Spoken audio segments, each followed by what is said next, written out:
Good morning. Our hand today is going to be 10-9 at diamonds. We are in early position here. Could be considered mid. It's EP3.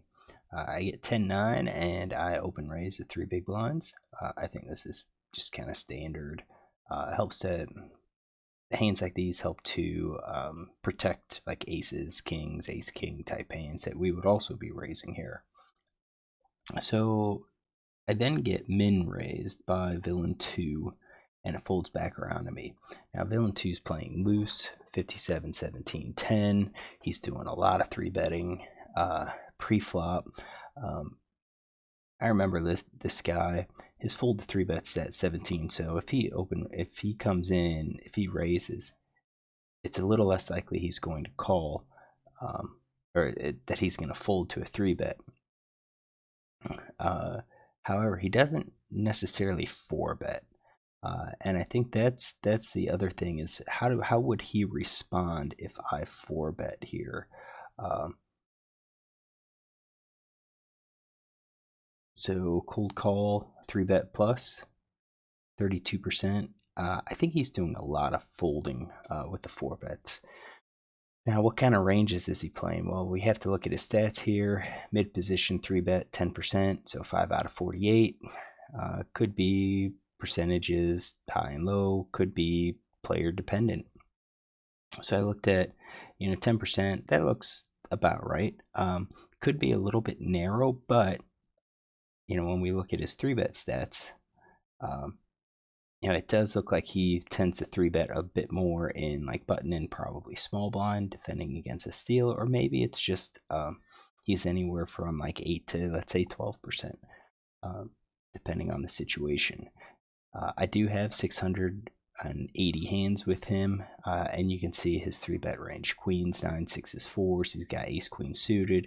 He's got hands like 4-2 suited, 10-8 suited, and I think those are probably like small blind, big blind raises. I'm not sure I could include them here, but he has like ace jack off, king queen off, ace 7 suited.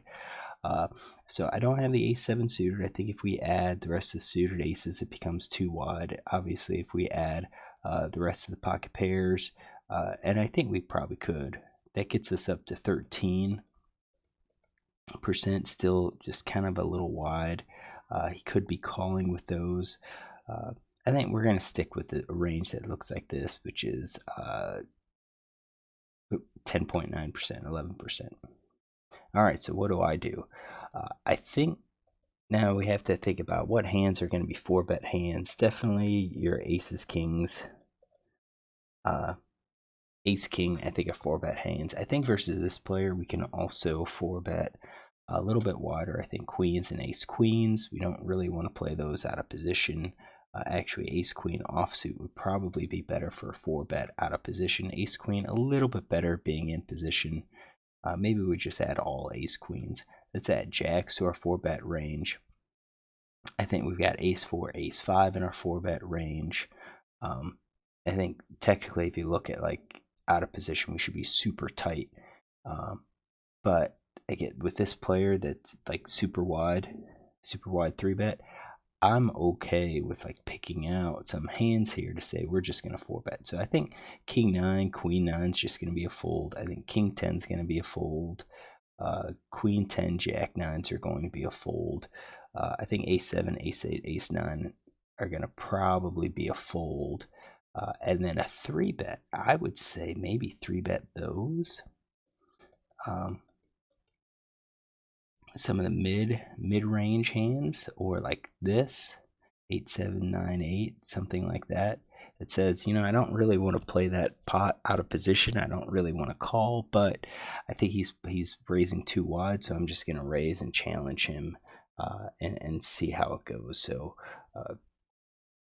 we'll just pick one.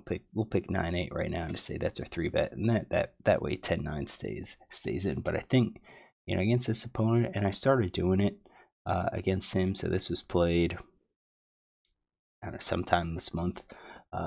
I was just kind of getting tired of seeing him 3-bet.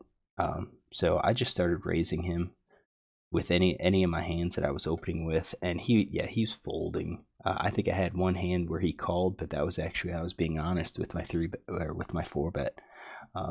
So he's not really he's not really calling a lot of 4-bets. All right, so we take a flop of Queen 10-7, Queen of Diamonds, 10 of Clubs, 7 of Hearts. Villain has 28.4. Oh, and I guess that's the other thing is he is short stacked, and this may have had an effect on me. So thinking that if I 4-bet here, I'm raising up to like 15 or 20, and possibly even just push him all in. Our hand does okay. I mean, I think if we're just gonna shove them all in, I'd rather have like the ace jacks, ace 10, the high card hands that have the blockers, maybe also the king queens, and then save these maybe for calls. Hope that we flop and then we can get it in. All right, back to the hand flop. Queen 10-7, we're gonna check 100% to him. Villain's showing c-bet of about 80%, 75%, and then he slows down on the turn and the river, so he c-bets a lot, and then he slows down. He's a little bit more honest on the turn with his c-bets. So he bets 8 big blinds into 11.5. This could have hit, could have missed. I think this is a board that he's going to connect at least with pairs on. So if we look at like gut shots plus, he's got a lot of those. Ace king, ace jack, those are all gut shots. Open enders, pocket pair. What he do with all the pocket pairs with like 8s and 9s? Yeah, because he kind of has backdoor. That's kind of my opinion. So I think he's c-betting, and it turns out he's c-betting 100% here. So then it's on us. What do we do? One, is this a check raise hand? I don't really think so. I think if we check raise, he's just going to fold a lot of the hands that we wouldn't mind him calling, like all of these gut shots. I don't necessarily mind him calling with these because he's drawing to 4 outs. And if you look at it,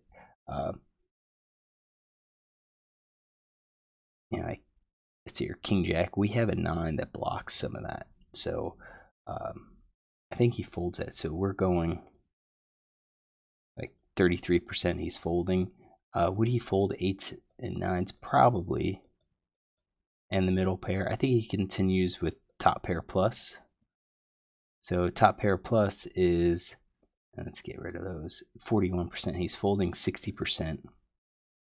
But if we add the open ender and the gut shot, he's calling 75%. He's only folding 25%. And I think that's kind of what we have to consider. With him being short stacked, if we raise, we're basically raising him all in. And I do think a player like this, a loose player, is probably going to be calling with these draws. So we're not going to have the fold equity that we really need to make this play a profitable play. Should we fold?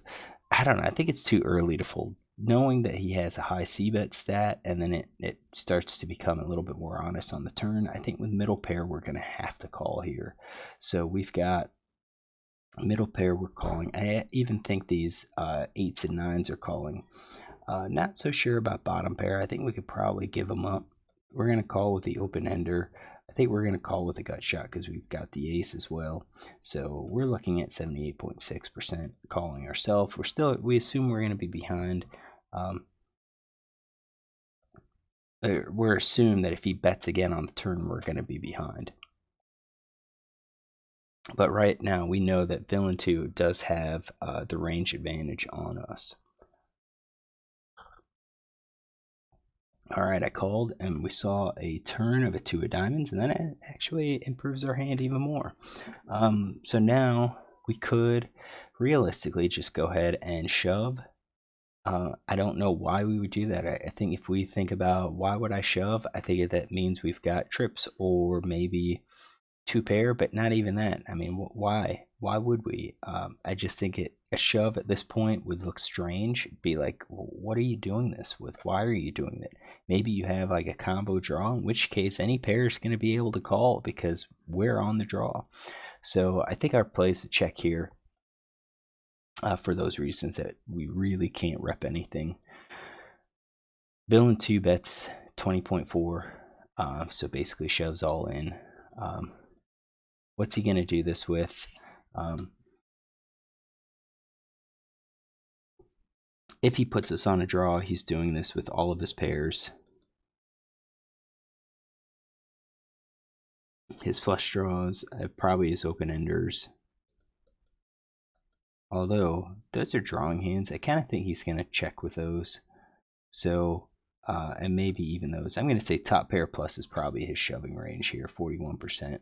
So, he's betting 20.4. We need 30% equity to call. We are on a flush draw. So we're not really getting that, and we don't have any more implied odds. Is there any chance that our 10 is good? Probably not. So let's check our equity. All right, let's bring Equilab over here. So we got 10-9. His range. Let's go to his range here.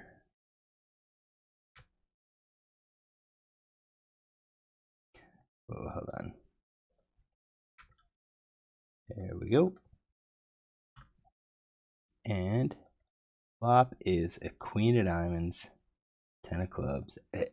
I have a feeling that we don't have the equity needed to make this call, especially since there is nothing else, no other money to make at 29%. We are just below that, assuming he plays top pair. If we add these pocket pair less than the top card, let's update that.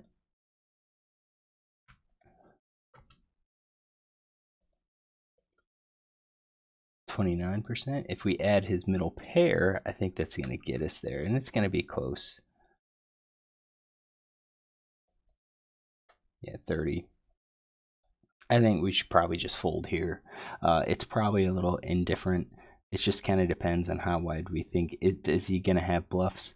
If he has his own flush draws, I think that's could be bad for us.